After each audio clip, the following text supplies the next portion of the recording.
Hello students, Atul academy classes में आपका स्वागत है। हम लोगों ने इससे पहले चर्चा की थी वैद्युत आवेश क्या होते हैं। तो वैद्युत आवेश वे होते हैं जो इलेक्ट्रॉन और प्रोटॉन के कारण जो है किसी पर बल का अनुभव अगर हो रहा है तो उसे हम लोग कहेंगे वैद्युत आवेश। अगर आवेश सिर्फ है तो इसका मतलब ये है कि वो कोई भी वस्तु हो सकती है जो आवेशित अवस्था में है और वो बल का अनुभव कराएगी। आवेश का मतलब कोई ऐसी वस्तु, आवेश क्या है? एक ऐसा वस्तु जो बल का अनुभव कराए, और आवेशित अगर होगी तो आवेशित उसका गुण है। और वैद्युत आवेश में हम लोगों ने पढ़ा था अगर ये गुण जो बल लगाने की प्रक्रिया है वो किसके द्वारा हो जाए? इलेक्ट्रॉन तथा प्रोटॉन के द्वारा, तो उसे हम लोग कहेंगे वैद्युत आवेश। क्योंकि वैद्युत के लिए जो एलिमेंट यूज़ होते हैं वो इलेक्ट्रॉन या प्रोटॉन यूज़ होते हैं, और जनरली उसमें यूज़ होता है इलेक्ट्रॉन, क्योंकि प्रोटॉन की साइज़ बहुत ज़्यादा बड़ी होती है। प्रोटॉन न्यूक्लियस के अंदर पाए जाते हैं, इसलिए उनका मोशन नहीं होता है। इलेक्ट्रॉन या न्यूक्लियस से बाहर पाए जाते हैं, और उनकी साइज़ भी क्या होती है? उनकी जो उनका जो वेट है, साइज वेट मतलब 10 टू पावर, जब आपने पढ़ा होगा इसको पढ़ा होगा 10 टू पावर -31, और यहाँ पे प्रोटॉन के लिए आता है 10 टू पावर -27। तो यहाँ पे आप देखेंगे तो लगभग 10,000 या 1000 का लगभग अंतर आ जाता है। तो समझ लीजिए इलेक्ट्रॉन 1 किलो का बैग है और प्रोटॉन कितने किलो का है? 1000 किलो का है। तो जाहिर सी बात है 1 किलो का बैग ज़्यादा आसानी से मोशन करेगा। तो इसके बारे में हम लोग और भी क्लियर बात करेंगे किसी एक टॉपिक में। फिलहाल हम बात करते हैं आवेशों के मूल गुण, यानी properties of charge, properties of electric charge. वैद्युत आवेश है तो इसलिए हम लोग कहेंगे प्रॉपर्टीज ऑफ इलेक्ट्रिक चार्ज।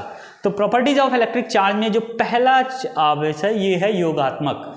आवेशों की योगात्मकता। योगात्मकता का मतलब होता है आवेशों को उनके सिंबल का मतलब होता है पॉजिटिव होगा प्रोटॉन के लिए और निगेटिव होगा इलेक्ट्रॉन के लिए। ठीक है, तो पॉजिटिव और निगेटिव सिंबल के साथ अगर उन्हें जोड़ लिया जाता है, अगर इलेक्ट्रॉनों को उनके सिंबल के साथ ही जोड़ लिया जाता है, या प्रोटॉनों की संख्या को उनके सिंबल के साथ ही जोड़ लिया जाता है, तो उसे हम लोग कहते हैं योगात्मक प्रकृति। मतलब क्या होगा? इलेक्ट्रॉन और प्रोटॉन एज इट इज़ जोड़ लिए जाएंगे। क्यों? क्योंकि आप जानते हैं निगेटिव और पॉजिटिव के बीच में होता है आकर्षण, और पॉजिटिव के बीच में होता है प्रतिकर्षण। परंतु हम यहाँ पे पढ़ रहे हैं इसकी गुण। तो गुण का मतलब ये हो जाएगा, इसका पहला गुण होगा, इसका जो पहला गुण होगा वो होगा आवेशों की योगात्मकता। योगात्मकता में ये सीधे सीधे बात किया जाता है। अगर मान लीजिए हम लोगों इससे पहले एक टॉपिक और ध्यान देंगे कि हम इलेक्ट्रॉनों को निकालते कैसे हैं, मतलब कैसे आप जो है चार्ज को वैल्यू निकालेंगे। तो चार्ज की वैल्यू के लिए एक फॉर्मूला आता है, चार्ज की वैल्यू के लिए एक फॉर्मूला होता है Q ± NE, जहाँ पे N आवेश होता है, N क्या होता है? आवेश होगा, E आवेश होगा, N क्या होगा? संख्या होगी। ये क्या होगी? संख्या होगी। अब संख्या किसकी है? आवेश की है। आवेश के हम लोग ने 2 टाइप पढ़े हैं, एक पॉजिटिव और एक निगेटिव। तो उसको शो करने के लिए ये है, पॉजिटिव अगर सिंबल लिखा है तो ये बनेगा प्रोटॉन के लिए, और अगर निगेटिव दिखा है तो ये किसके लिए बनेगा? ये बनेगा इलेक्ट्रॉन के लिए। ये किसके लिए बनेगा? इलेक्ट्रॉन के लिए। तो इलेक्ट्रॉन के लिए यहाँ पे सिंबल लगेगा निगेटिव, और प्रोटॉन के लिए सिंबल लगेगा पॉजिटिव। तो मान लीजिए हम अगर 2 प्रोटॉन की बात करें, किसकी बात करें? 2 प्रोटॉन। तो 2 प्रोटॉन का मतलब उस पे दोनों प्रोटॉन पे आवेश कितना हो जाएगा? अच्छा, क्योंकि आवेश की वैल्यू इलेक्ट्रॉन और प्रोटॉन के लिए समान होती है। इलेक्ट्रॉन तथा प्रोटॉन के लिए आवेश की वैल्यू, दोनों का आवेश क्या होता है? उसकी जो मैग्नीट्यूड है, जो उसका मान है, वो क्या होता है? बराबर होता है। वो कितना होता है? वो होता है 1.6 × 10 टू पावर -19।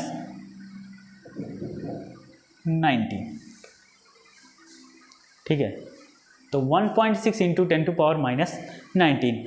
तो यहाँ पे ये कहा जाता है कि अगर 2 प्रोटॉनों की बात की जाए तो यहाँ पे आवेश 2, संख्या कितनी है? संख्या है 2। आवेश कौन सा है? प्रोटॉन। तो इसका जो चार्ज आएगा वो Q इक्वल टू आएगा 2 into 1.6 into 10 to power minus 19 और यहाँ पे सिंबल लगेगा पॉजिटिव का। या तो सिंबल ना रहे या तो सिंबल पॉजिटिव रहे तो आप प्रोटॉन लेंगे, अगर सिंबल सिर्फ निगेटिव है तो वो किसके लिए हो जाएगा, इलेक्ट्रॉन के लिए। तो ये जो टॉपिक है ये कह रहा है, ये योगात्मक प्रकृति ये कह रही है, चाहे आपका चार्ज निगेटिव हो, चाहे आपका चार्ज कैसा हो, निगेटिव हो, ये मान लीजिए A चार्ज है और एक चार्ज QB है जो कैसा हो, पॉजिटिव हो, तो योगात्मक प्रकृति ये कहती है कि जो आवेश होते हैं उन्हें अपने आप वैसे जैसे ही वो हैं, चाहे वो पॉजिटिव हो और चाहे वो निगेटिव हो, उन्हें अगर आप टोटल चार्ज निकालना चाहते हो तो उनके सिंबल के साथ, उनको उनके सिंबल के साथ, अर्थात उनको उनके चिन्ह के साथ, चिन्ह किसके लिए, निगेटिव के लिए इलेक्ट्रॉन और पॉजिटिव के लिए प्रोटॉन, उनके साथ एज इट इज क्या कर लिया जाता है, जोड़ लिया जाता है। तो अगर हम कहें कि किसी सिस्टम में, मान लीजिए एक क्वेश्चन ऐसा आ जाए, कोई एक सिस्टम है,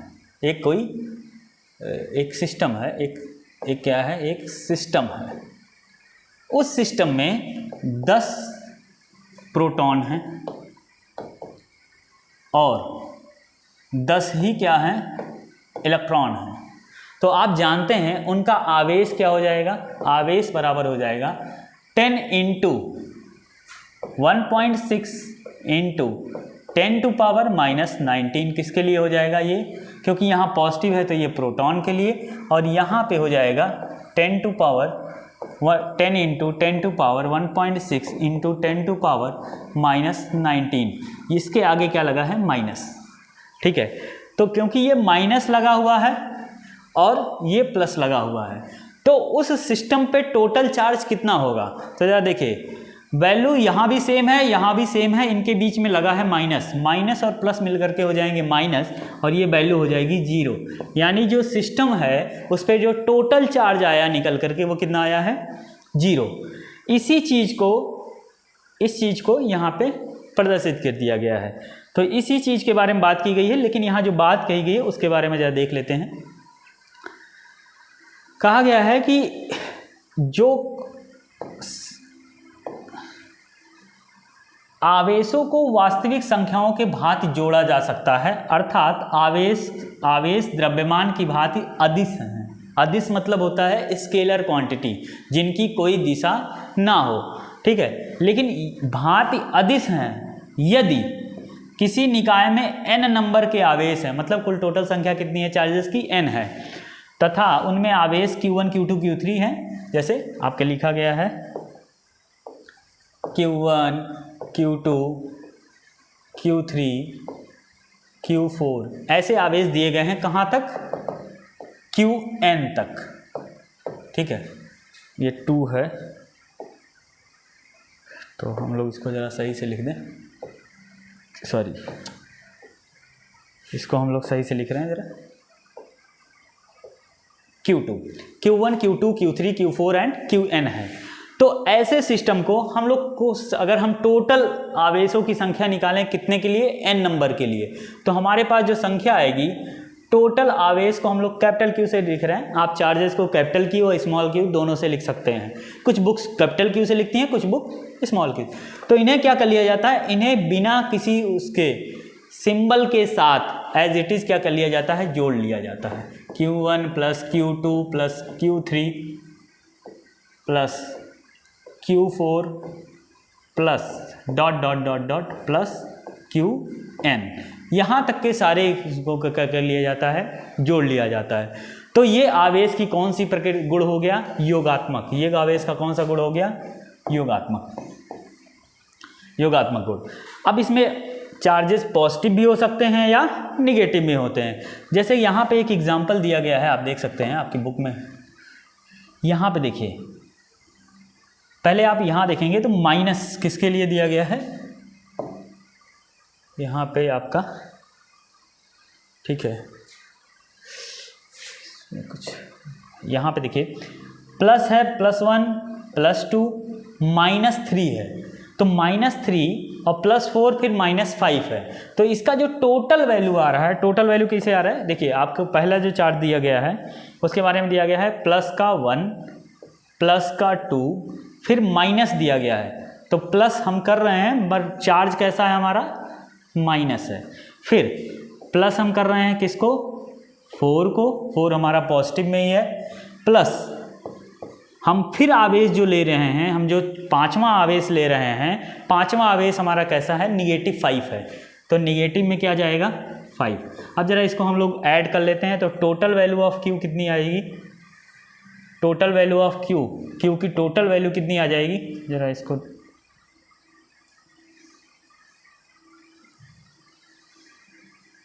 Q की टोटल वैल्यू कितनी आ जाएगी जरा देखते हैं। देखिए 2 1 एंड 2 3 हो गया, तो 3 प्लस का और माइनस का 3 ये मिल करके क्या हो गया 0। अब बचा क्या है, प्लस का 4 और माइनस का 5। तो प्लस का 4 और माइनस का 5 मिल करके क्या हो जाता है -1। यानी टोटल चार्जेस की जो वैल्यू आई है, यानी Q की जो वैल्यू आई है वो कितनी आई है, Q के लिए जो वैल्यू आई है वो कितनी आई है, -1। तो इसमें सिंपल सी बात ये कही गई है कि चार्जेस जो होते हैं उन्हें एज इट इज जोड़ लिया जाता है, चाहे उनका सिंबल प्लस हो और चाहे माइनस हो। तो इन सब को जोड़ करके इस वर्ड के लिए, इस जो शब्द बोला जा रहा है, इस शब्द के लिए एक शब्द आता है जिसे हम कहते हैं बीजगणितीय, क्योंकि बीजगणित में माइनस और प्लस दोनों होते हैं। तो इसीलिए इसे क्या कहा जाता है, बीजगणितीय योग। बीजगणितीय योग क्यों कहा जा रहा है, क्योंकि ये निगेटिव में भी हो सकते हैं और पॉजिटिव में हो सकते हैं। तो इसका एक अच्छा सा सेंटेंस बनता है। सेंटेंस क्या बनेगा, सेंटेंस ये बनेगा, आवेशों को उनकी वास्तविक संख्याओं के साथ बीजगणितीय योग कर लेते हैं। यानी आवेशों का बीजगणितीय योग उनके आवेशों की मात्राओं या मात्रकाओं के साथ कर लिया जाता है। ठीक है, तो इसे आप कह सकते हैं बीजगणितीय रीत के अनुसार इसे प्राप्त कर लिया जाता है। तो इसमें कुछ खास नहीं था, सिंपल सी बात है कि आप क्या करेंगे, आवेशों को उनके सिंबल के साथ एज इट इज जोड़ लेंगे। ये किसका है, पहला गुण है। तो पहला गुण आपके समझ में आ गया होगा कि आवेशों को उनके सिंबल के साथ एज इट इज जोड़ लिया जाता है। दूसरा जो गुण है वैद्युत आवेश का जो दूसरा गुण है वो है आवेश, वैद्युत आवेश संरक्षित रहते हैं। वैद्युत आवेश संरक्षण, आवेश संरक्षण का नाम है। संरक्षण मतलब आप जब किसी चीज़ का संरक्षण करते हैं तो आप उसे क्या करते हैं, ना तो उसे बनाते हैं और ना ही उसे बिगाड़ते हैं। मतलब ना ही उसे बनाया जा सकता है, ना ही उसे क्या किया जा सकता है, नष्ट किया जा सकता है। उसका काम क्या है कि वो आप एक फॉर्म से, एक रूप से दूसरे रूप में बदल सकते हैं। जैसे एक एग्जाम्पल आता है, संरक्षण को जरा समझना होगा। संरक्षण कैसे समझाया जाता है, संरक्षण, जब आप किसी चीज़ का संरक्षण करते हैं, संरक्षण में दो चीज़ें होती हैं, ना तो उसे आप बनाएंगे और ना ही उसे क्या करेंगे, नष्ट करेंगे। ना उसे क्या किया जाए, नष्ट किया जाता है। इसको किया क्या जा सकता है, ना ही इसे और ना ही इसे नष्ट किया जा सकता है और ना ही इसे, थोड़ा सा फॉर्मेट सही कर ले, और ना ही इसे क्या किया जा सकता है, इसे बनाया जा सकता है। तो इसका काम, इसको किया क्या जा सकता है। संरक्षण का अर्थ क्या है, संरक्षण का इस अर्थ है इसमें रूपांतरण हो सकता है। इसमें क्या हो सकता है, रूपांतरण, ट्रांसफॉर्मेशन जिसे आप कहते हैं, ट्रांसफॉर्मेशन का मतलब होता है एक रूप से दूसरे रूप में बदला जा सकता है। जैसे इलेक्ट्रिसिटी है, करंट है, इलेक्ट्रिक, आपके यहाँ बोर्ड से इलेक्ट्रिसिटी आई, ठीक है, जैसे आपके यहाँ क्या आई, इलेक्ट्रिक आई, इलेक्ट्रिसिटी आपके कहाँ आती है, घरों में आ गई, घरों में आई। तो इसको आप कई फॉर्म में बदल लेते हैं, क्योंकि पावर एक ही है इलेक्ट्रिसिटी, लेकिन वो काम क्या क्या करेगा, उसे आप कई फॉर्म में बदलेंगे। लाइट फॉर्म में बदल लिया, लाइट फॉर्म में बदला तो ये क्या हो गया, ये कहाँ चला गया, बल्ब में चला गया। या फिर उसके बाद इसको क्या कहें, मैकेनिकल एनर्जी में अगर बदल दिया इसे, मैकेनिकल एनर्जी किस में हो जाएगी, फैन में, ठीक। और तीसरी एनर्जी क्या हो जाएगी, अगर हीट एनर्जी में कन्वर्ट कर लिया इसको, यानी इलेक्ट्रिकल एनर्जी को अगर आप लाइट एनर्जी में बदलते हैं तो वो बल्ब के फॉर्म में बदल गई, मैकेनिकल एनर्जी में बदलेंगे तो फैन के फॉर्म में हो गई, और हीट एनर्जी के रूप में बनेंगे तो वो हो जाएगा आपके घरों में हीटर का भी हो सकता है, या गीजर जो आप गर्म पानी के लिए इस्तेमाल करते हैं वो भी हो सकता है। तो इलेक्ट्रिकल एनर्जी को आप कई फॉर्म में बदल रहे हैं, तो यानी आप इलेक्ट्रिसिटी को क्या कर रहे हैं, कंजर्व कर, मतलब संरक्षण दे रहे हैं, इसे बना नहीं रहे हैं, इसे बिगाड़ नहीं रहे हैं। आप घरों में इलेक्ट्रिसिटी का क्या करते हैं, संरक्षण करते हैं। उसे क्या किया जाता है, ना तो आप घरों में इलेक्ट्रिसिटी को बनाते हैं, इलेक्ट्रिसिटी का यूज़ करते हैं बाय द ट्रांसफॉर्मेशन, नष्ट नहीं करते, आप उसे नष्ट नहीं करते, उसे क्या करते हैं, ट्रांसफॉर्म करते हैं, यानी उसको संरक्षित रूपांतरित करते हैं। तो वैसे ही आवेशों को क्या किया जा सकता है, आवेशों को संरक्षण किया जा सकता है। आवेशों का क्या किया जा सकता है, इलेक्ट्रॉनों का सिर्फ क्या किया जा सकता है, स्थानांतरण किया जा सकता है, ठीक है, एक प्लेस से दूसरे प्लेस में भेजा जा सकता है, या फिर उसको एक फॉर्म से दूसरे फॉर्म में बदला जा सकता है, लेकिन उसको जो है नष्ट या उत्पन्न नहीं किया जा सकता। तो ये है आवेश संरक्षण का नियम है। यहाँ से आपको मिल जाएगी डिफिनीशन एक अच्छी सी। यहाँ से देखिए, एक वस्तु से दूसरी वस्तु में इलेक्ट्रॉनों का स्थानांतरण होता है,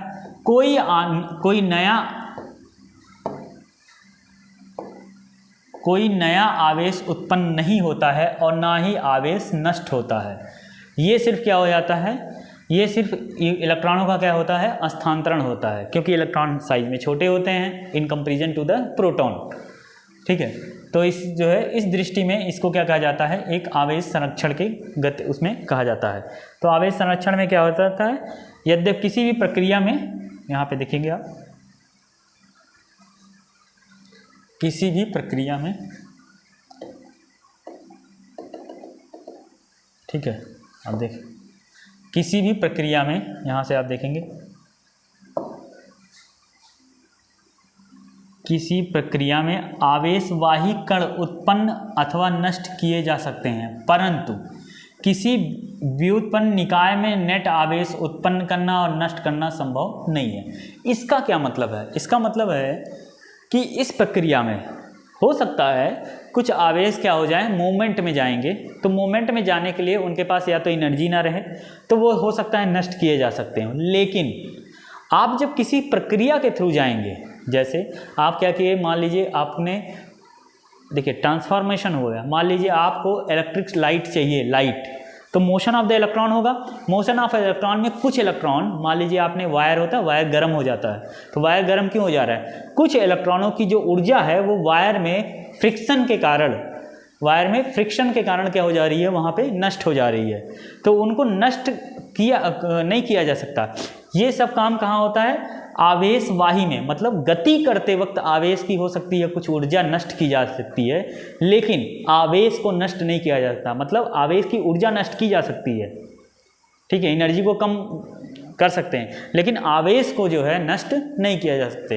इसीलिए वैद्युत आवेश क्या होता है, एक आवेश संरक्षण के नियम का फॉलो करता है। आवेश संरक्षण का नियम क्या कहता है, ना तो आवेशों को बनाया जा सकता है और ना ही उन्हें नष्ट किया जा सकता है। उनका क्या किया जा सकता है, एक प्लेस से दूसरे प्लेस में क्या किया जा सकता है, स्थानांतरण किया जा सकता है। जैसे ए से बी में क्या किया जाएगा, उनका स्थानांतरण किया जाएगा। स्थानांतरण मतलब या मूवमेंट हो सकता है, इनका मूवमेंट हो सकता है ए से बी तक में। तो यानी वैद्युत आवेश यानी इलेक्ट्रॉन के जो चार्ज हैं वो क्यू से कहाँ जा सकते हैं, क्यू ए से ये क्या वहाँ जा सकता है, क्यू बी में। कोई एक आवेश है वो ए पॉइंट से कहाँ जाएगा, बी पॉइंट तक, वो ए पॉइंट से कहाँ जाएगा, बी पॉइंट तक, ठीक है। अगला जो थर्ड पॉइंट है जो बहुत ही इंपॉर्टेंट पॉइंट है, और यहाँ से ही कुछ इलेक्ट्रॉनों को निकाला जा सकता है। जरा सा थर्ड पॉइंट के बारे में बात करेंगे। थर्ड पॉइंट क्या कहलाता है? आवेशों का क्वांटमीकरण। क्वांटमीकरण, क्वांटा, क्वांटा मतलब क्या होता है? क्वांटा, QUANTA, क्वांटा, ठीक है। क्वांटा इसी को कहते हैं क्वांटीकरण, क्वांटमीकरण है, सॉरी, क्वांटमीकरण। क्वांटमीकरण का मतलब क्या होता है? पहले तो आप जान लें क्वांटा क्या होता है। क्वांटा रिप्रेजेंट करता है एक होल नंबर को, रिप्रेजेंट किसको करता है? होल नंबर को या पूर्ण संख्या को, पूर्णांक को, या पूर्णांक को, या इस किसको रिप्रेजेंट करता है? पूर्ण संख्या को। पूर्ण संख्या क्या होती हैं? पूर्ण संख्याएं कहाँ से शुरू होती हैं? 0 से लेकर के प्लस इनफाइनाइट या प्लस इनफाइनाइट तक की सारी संख्याएं क्या होती हैं? पूर्ण संख्याएं। अब यहाँ पे ज़रा समझिएगा क्वांटमकरण होता क्या है। यानी यहाँ पे जो इलेक्ट्रॉन होते हैं, सॉरी आवेश जो होते हैं, इलेक्ट्रॉन के तो पर्टिकुलर हो जाएगा, जो आवेश होते हैं, आवेश जो है, आवेश को ना तो डेसिमल में बदला जा सकता है, यानी दशमलव में, ना तो उन्हें दशमलव में बदला जा सकता है, और ना ही उन्हें भिन्न में बदला जा सकता है या फ्रैक्शन में। मतलब फ्रैक्शन में भी नहीं बदला जा सकता, यानी भिन्न में नहीं बदला जा सकता, और ना ही उनको किस में बदला जा सकता है? दशमलव में। आवेशों को ना तो दशमलव में को बदला नहीं जा सकता, नहीं जा सकता, ठीक है। किसको नहीं बदला जा सकता? आवेशों को बदला नहीं जा सकता। किस में नहीं बदला जा सकता?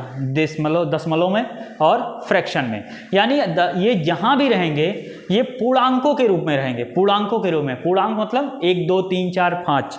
जैसे आप कहते हैं, जैसे आदमियों की संख्या जब आप गिनते हैं, आदमियों की संख्या हमेशा किस में गिनी जाती है? पूर्णांकों में गिनी जाती है। जैसे 1 व्यक्ति, 2 व्यक्ति, 3 व्यक्ति, ठीक है। कभी आप ऐसा नहीं बोलते हाफ व्यक्ति, आधा। तो आधा, पौना, ये सब चीज़ें किसके लिए बोली जाती हैं? ये सब या तो फ्रैक्शन में, वो फ्रैक्शन के लिए बोली जाती हैं, या फिर 1.2 1.5 1.6 ऐसा बोला जा सकता है। तो वह पॉइंट में चार्जेस को कभी नहीं लिखा जा सकता। तो इसका मतलब है कि हमेशा चार्जेस किस फॉर्म में रहेंगे? पूर्णांक संख्याओं के फॉर्म में रहेंगे, ठीक है। तो इसके लिए हम लोग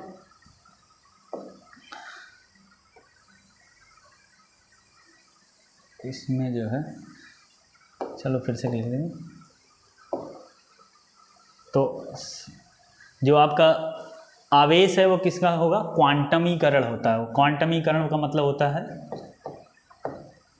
क्वांटमीकरण। क्वांटमीकरण का मतलब होता है आवेश क्या होंगे? आवेश सदैव किस में रहेंगे? पूर्ण संख्याओं में,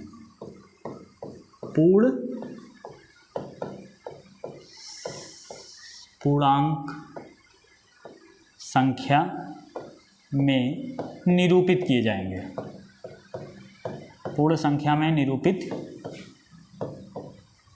किए जाएंगे, ठीक है।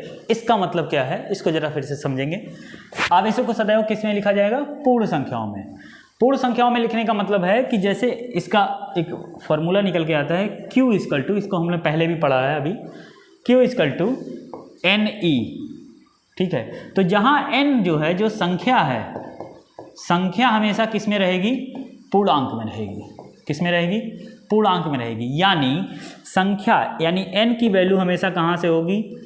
0 भी हो सकती है, 1 भी हो सकती है, 2 भी हो सकती है, 3 भी हो सकती है, dot dot dot dot n हो सकती है, ठीक है। यानी n की वैल्यू हमेशा कहाँ तक जाएगी? 0 से लेकर के n तक जाएगी। अगर 0 चार्जेस है तो मतलब शून्य चार्ज है, यानी न्यूट्रल है, जितने पॉजिटिव और जितने निगेटिव। तो ये बात करते हैं आपको। अब देखिए, अगर आप प्रोटॉन के बारे में बात करेंगे तो यहाँ पे आ जाएगा पॉजिटिव, और अगर आप इलेक्ट्रॉन के बारे में बात करेंगे तो निगेटिव। तो इसका जो मॉडिफाइड यानी एक्यूरेट फॉर्म जो आएगा वो आएगा Q equal to plus minus n e, जहाँ n क्या है, n है पूर्णांकों की संख्या, e क्या है, e है आवेश, e क्या है आवेश, और q क्या है, q है, q को भी क्या कहा जाएगा, आवेश। Number of charges represent the charge, accurate charge, ठीक है। तो यहाँ पे आप देख सकते हैं यहाँ पे, ठीक है। और क्योंकि आवेश का क्या होता है, क्वांटीकरण, क्वांटमीकरण का मतलब होता है होल नंबर में लिखने का तरीका। आवेश हमेशा किस में आएंगे, आवेश हमेशा पूर्ण संख्याओं में निरूपित किए जाएंगे, आवेश हमेशा किस में निरूपित किए जाएंगे, पूर्ण संख्याओं में। आवेश सदैव किस में लिखे जाएंगे, पूर्ण संख्याओं में निरूपित किए जाएंगे। इसका सेकंड पॉइंट है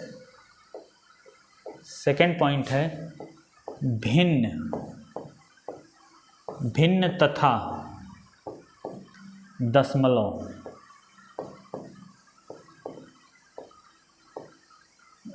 भिन्न तथा दशमलव में आवेशों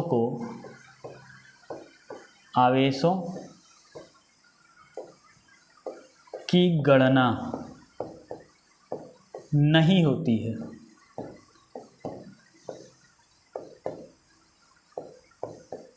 ठीक है, इसका मतलब ये क्या है, इसको फ्रैक्शनल नहीं आप कर सकते, इसे फ्रैक्शन में नहीं कन्वर्ट कर सकते। जैसे हाफ चार्ज, 1/4 चार्ज, 1/3 चार्ज, ऐसा नहीं बोल सकते आप।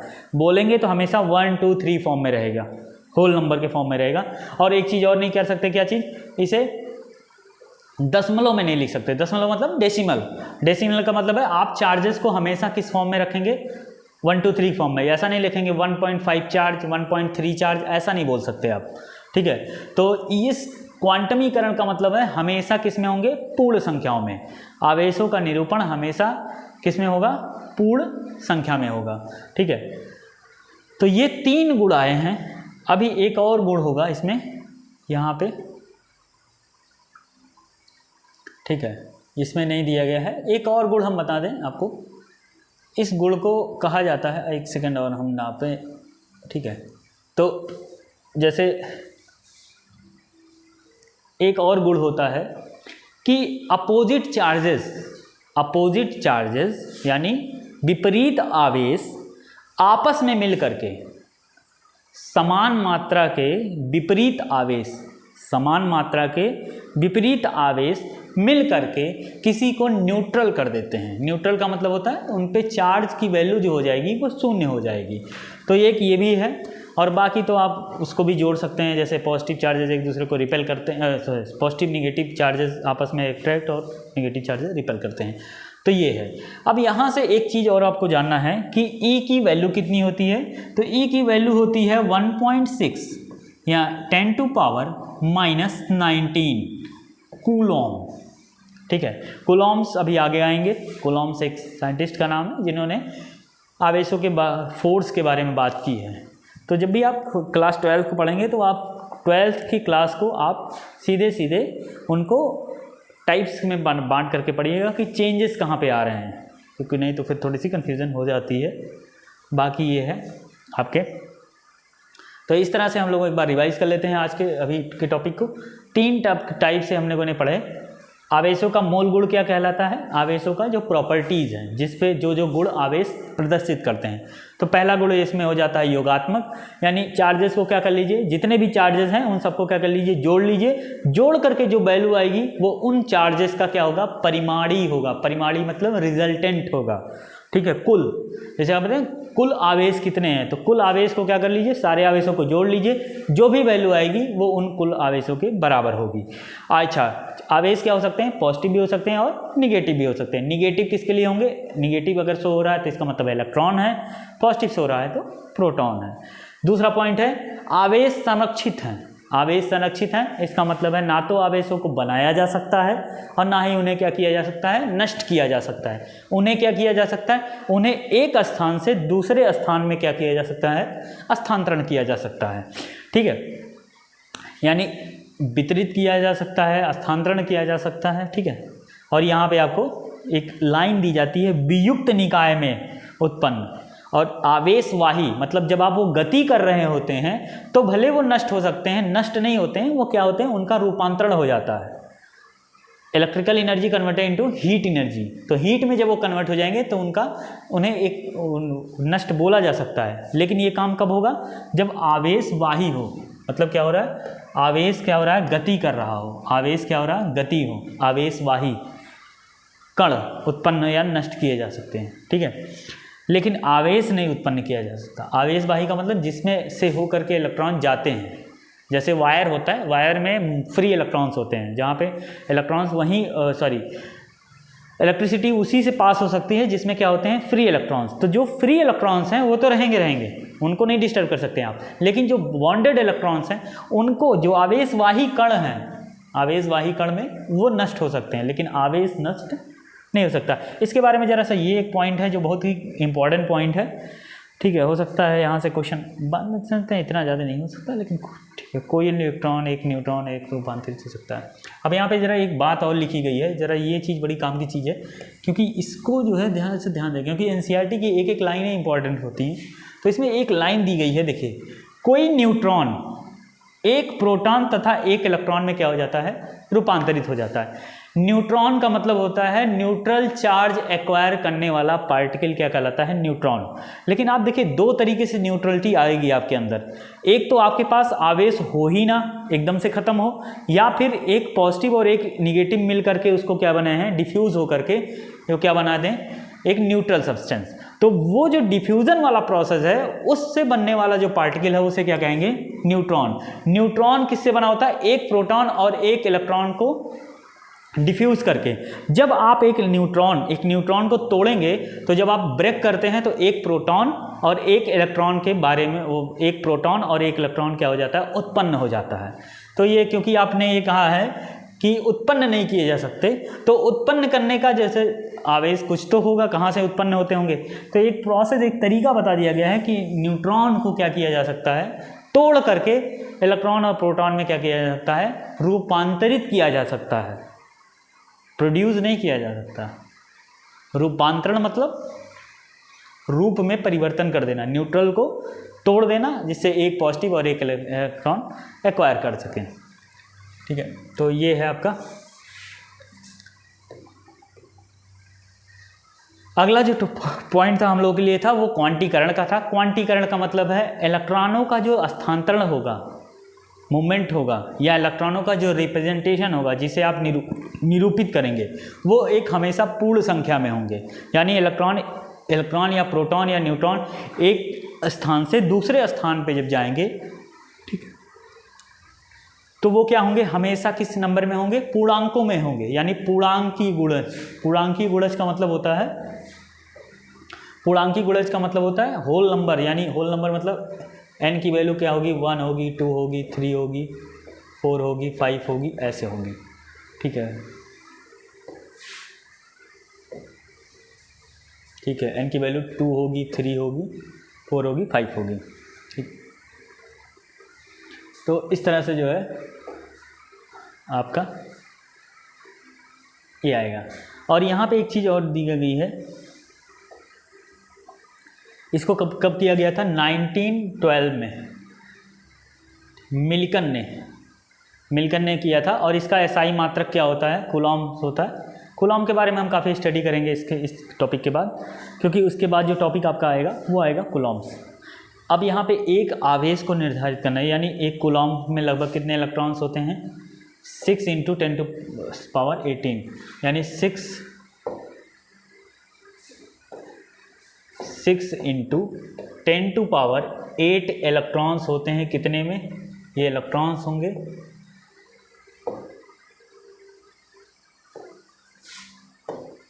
ये इतने इलेक्ट्रॉन्स होंगे कितने में, एक कूलॉम्ब में। एक कूलॉम्ब में कितने इलेक्ट्रॉन्स होंगे, इतने। इलेक्ट्रॉनों की संख्या है, ध्यान रखिएगा, चार्ज नहीं है, आवेश और इलेक्ट्रॉनों की संख्या में अंतर है। यानी एक कूलॉम्ब में कितने इलेक्ट्रॉन होंगे, 10⁻, यहाँ पे आपको दिया गया है।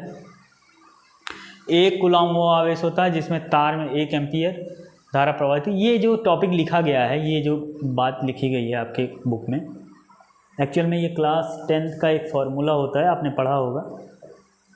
ये जो एक लाइन लिखी गई है ये 1 सेकेंड में प्रवाहित हो करता है। ये जो लाइन लिखी गई है ये लिखी गई है इस फॉर्मूले से। देखिए Q इक्वल टू होता है, देखो चेंज इन, जरा इसको देखते हैं, I बराबर, यानी I बराबर क्या होता है, I बराबर होता है Q/T। इसमें देखते हैं हम लोग, ठीक है।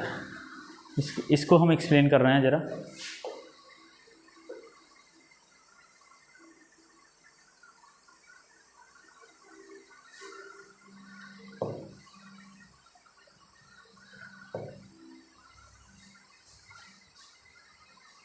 इसको ज़रा हम लोग एक्सप्लेन कर रहे हैं।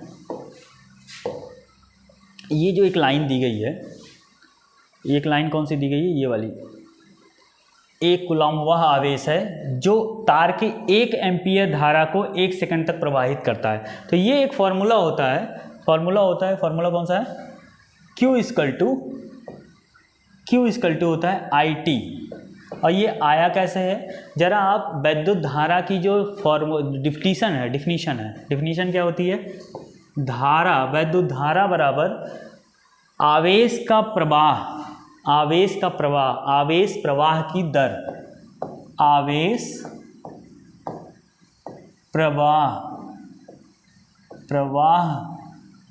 प्रवाह नहीं है, प्रवाह,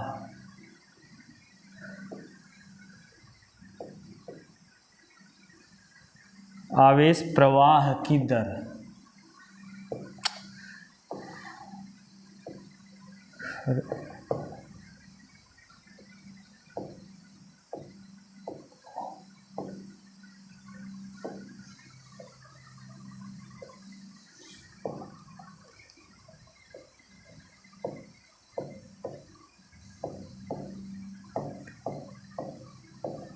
इसी को इंग्लिश में कहते हैं rate of flow of charge, rate of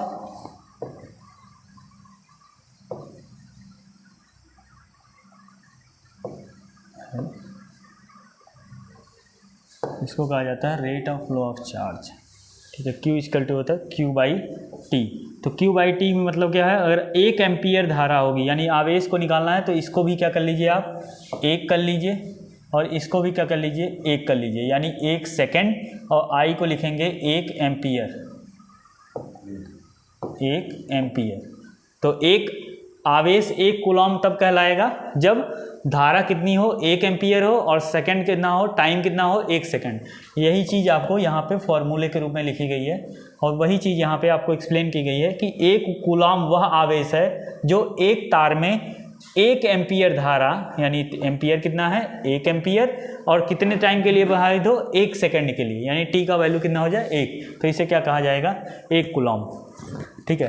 तो यहाँ पे आपको मिली कूलम, माइक्रो कूलम के बारे में बताया गया। मिली मतलब होता है 10⁻³ कूलम, और माइक्रो का मतलब होता है 10⁻�6।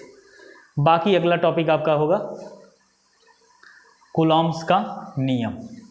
इसके लिए हम लोग नेक्स्ट वीडियो में पढ़ेंगे कूलम्स का नियम। ये एक टॉपिक है आपका जो इसके बाद चलने वाला है।